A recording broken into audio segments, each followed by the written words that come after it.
जय हिंद दोस्तों, वंदे मातरम।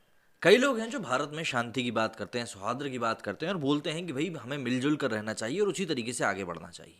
इस तरह की बात करने वाले लोगों को काफ़ी लोग सपोर्ट भी करते हैं, लेकिन इस तरह की बात करने वाले लोगों को कई बार कुछ ऐसे असामाजिक तत्वों का भी सामना करना पड़ता है जो शायद इस चीज़ में भरोसा बिल्कुल भी नहीं रखते, जिसको कि हम लोग गंगा जमनी तहजीब भी कहते हैं। लेकिन कई लोग हैं जो कि इसको गंगा जमनी तहजीब तो क्या मतलब कुछ भी नहीं मानते।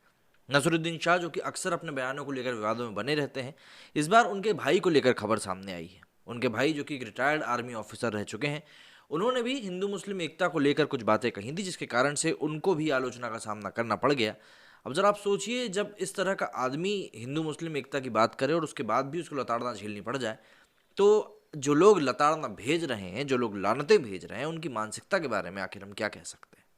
हिंदुओं के खिलाफ जहर उगलने वाले बॉलीवुड एक्टर नसरुद्दीन शाह के भाई और ex Indian army officer Zameeruddin Shah को हिंदू मुस्लिमों के बीच सौहार्द के लिए बातचीत की सलाह देना भारी पड़ गया है। इस सुझाव के बाद सोशल मीडिया पर कट्टरपंथी इस्लामिस्ट उनके खिलाफ लगातार बयानबाजी कर रहे हैं। दरअसल पिछले साल सेना के पूर्व अधिकारी ने इंडियन एक्सप्रेस में एक आर्टिकल लिखा था, जिसका कि शीर्षक था कि क्यों आखिर मोहन भागवत की हिंदू मुस्लिम संचार की अपील सही रास्ते में एक कदम है। बस उसी लेख को लेकर अब तो कट्टरपंथियों के निशाने पर वो आ चुके हैं। इसी को लेकर मुस्लिम स्पेसेस ने ट्वीट करते हुए फोटो भी पोस्ट करी है उस आर्टिकल की, और इसका साथ लिखा है कि this is what Zameeruddin Shah had to say, जो कि नसीरुद्दीन शाह के भाई हैं। इसके बाद अन्य इस्लामवादियों ने भी उन्हें ट्रोल करना शुरू कर दिया। पूर्व सैन्य अधिकारी को ट्रोल करते हुए ट्विटर पर इस्लामवादियों ने कहा कि ये उनकी मंकी बैलेंसिंग की कोशिश ही उनको आगे लेके जाने वाली है। जाहिर सी बात है, मंकी बैलेंसिंग की बात कर रहे हैं, इसका मतलब ये कि थोड़ी इधर की थोड़ी उधर की, तभी तो बात आगे बढ़ पाएगी। अपने आर्टिकल में जमीरुद्दीन शाह ने 4 जुलाई 2021 को गाजियाबाद में मेवाड़ संस्थान में आरएसएस प्रमुख मोहन भागवत द्वारा मुस्लिम राष्ट्रीय मंच के ख्वाजा इफ्तिखार अहमद की पुस्तक the meeting of minds a bridging initiative के विमोचन के दौरान किए गए संबोधन का जिक्र किया था। भागवत के भाषण का विश्लेषण करते हुए उन्होंने कहा था कि वो भी दोनों समुदायों के बीच शांति स्थापित करने के लिए हिंदू मुस्लिम बातचीत के पक्षधार हैं। इसी बात को लेकर शेख मोहम्मद करके एक यूजर है, उन्होंने लिखा कि this monkey balancing and playing both sideism attitude only causes more and more harm to already persecuted Muslim community who are receiving genocide threats from system-backed Hindutva terrorists. You can't find the hardliners in a community which is on the verge of genocide. बहुत अच्छी बात है। इसके आगे जमीरुद्दीन शाह के द्वारा लिखे गए उनका ये पुराना आर्टिकल अब उनके लिए मुसीबतें बढ़ा रहा है। ट्विटर पर उनके ही समुदाय के लोग उनकी आलोचना कर रहे हैं। ऐसा प्रतीत हो रहा है कि शायद इस्लाम में शांति और सुधार की बात करना इस्लामवादियों के लिए सच्चा मुस्लिम बिल्कुल भी नहीं हो सकता।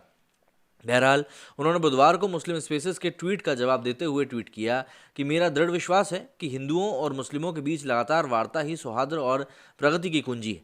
दुर्भाग्य से दोनों तरफ हार्डलाइनर्स हैं, लेकिन ये अधिक उत्साहजनक बात है कि साझेदार लोगों की बढ़ती जमात कट्टरता से नफरत करती है। ये बात भी उन्होंने अपने ट्विटर पर ही साझा करी। इसके बाद मुस्लिम स्पेसेस ने जमीरुद्दीन शाह के ट्वीट का जवाब देते हुए उनके द्वारा 11 अक्टूबर 2019 को लिखे गए दूसरे आर्टिकल का स्क्रीनशॉट शेयर किया, जिसमें अलीगढ़ मुस्लिम विश्वविद्यालय के पूर्व कुलपति ने कहा था कि स्थायी शांति के लिए मुस्लिमों को अयोध्या की जमीन हिंदुओं को सौंप देनी चाहिए। फिर क्या था, जमीरुद्दीन शाह ने अपने बयान ट्विटर पर ही सही ठहराया। उन्होंने लिखा कि मेरे पास ऐसा कहने के लिए अच्छे कारण थे। मुझे पता था कि न्यायाधीश शायद ही कभी जनता की राय के खिलाफ जाते हैं, और मुझे यकीन था कि अयोध्या का फैसला क्या होगा। हम मस्जिद को फिर से हासिल नहीं कर सकते, लेकिन हारे नहीं होते।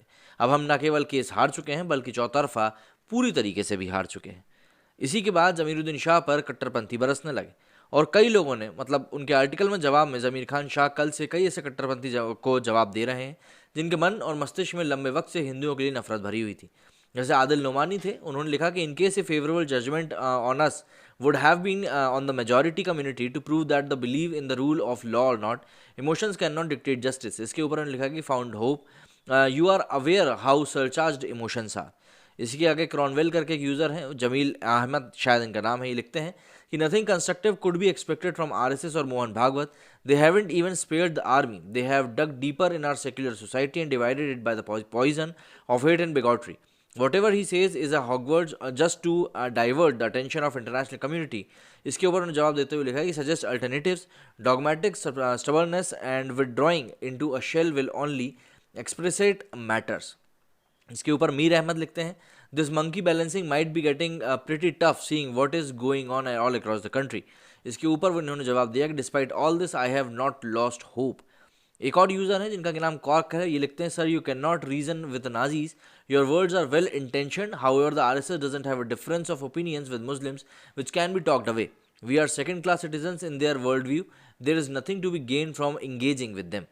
इसके ऊपर इन्होंने जवाब देते हुए लिखा है कि that is not my experience, there are sensible understanding people in all our organisation, what other alternatives do you have, will you withdraw into sulk, little can be achieved by that, engage even with people who you perceive addressable without compromising basic tenets। ये बड़ी दिलचस्प बात है कि कट्टरपंथी इस्लामी नसरुद्दीन शाह के भाई को निशाना बना रहे हैं क्योंकि वो उनकी चरमपंथी विचारधारा के खिलाफ हैं। लेकिन इन चरमपंथियों ने उस वक्त चुप्पी साध ली थी जब उन्होंने 2002 के गोधरा में जो कुछ हुआ था उसको लेकर गुजरात की तत्कालीन नरेंद्र मोदी सरकार के बारे में काफ़ी कुछ बोला था। दरअसल नसरुद्दीन शाह के भाई लेफ्टिनेंट जनरल जमीरुद्दीन शाह की आगामी पुस्तक द सरकार मुसलमान के कुछ अंश 6 अक्टूबर 2018 में प्रकाशित किए गए थे। इसमें उन्होंने दावा किया गया था कि फरवरी 2002 में साबरमती एक्सप्रेस ट्रेन में जो कुछ हुआ था उसके बाद गुजरात में काफ़ी ज़्यादा हिंसा भड़की थी।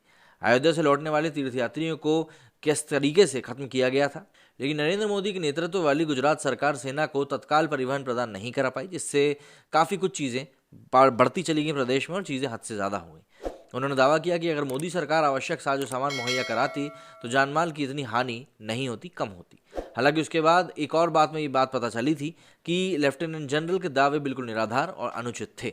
अब ऑब्वियस सी बात है, नसरुद्दीन शाह के भाई हैं और उसी तरीके से इनकी बात को लिया जा रहा है, तो काफ़ी कुछ हल्ला गुल्ला तो होना ही है। इनकी बात के ऊपर आपका क्या कहना है मुझे कमेंट करके जरूर बताइएगा। मेरे स्टूडियो फिलहाल इतना ही। जय हिंद, जय भारत।